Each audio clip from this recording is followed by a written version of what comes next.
To be honest with you, watching the live action has really made me think that Oda still knows what he's doing with Usopp, right? Because obviously you have the focus on Dory and Broggy and Little Garden and the added stuff they did for Usopp and his goals in the live action, right? It works towards Elbath and what happens in Elbath, right?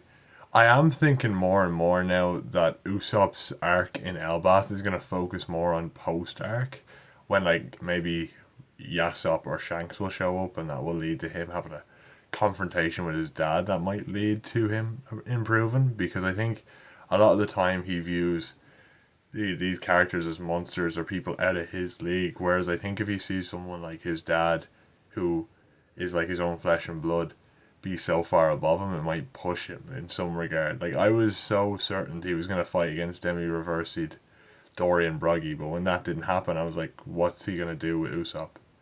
But I do think there's a high likelihood that it's either going to be like Loki dying and the squirrel finding Usopp worthy, and that's going to be his power up.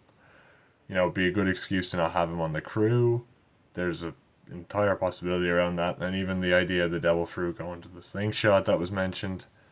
There's a few different opportunities, you know. But I do think, regardless of him being having to be the weakest on the crew, doesn't mean he has to be completely powerless, right? Because there's obviously going to be an evolution of his character. It's just when it's going to happen is the question.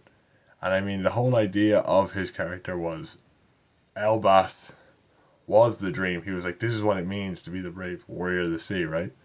So for him not to have this moment on Elbath would actually be detrimental to his dream, because Elbath is where his dream was technically born, where the physical manifestation of his dream comes from. Do you know?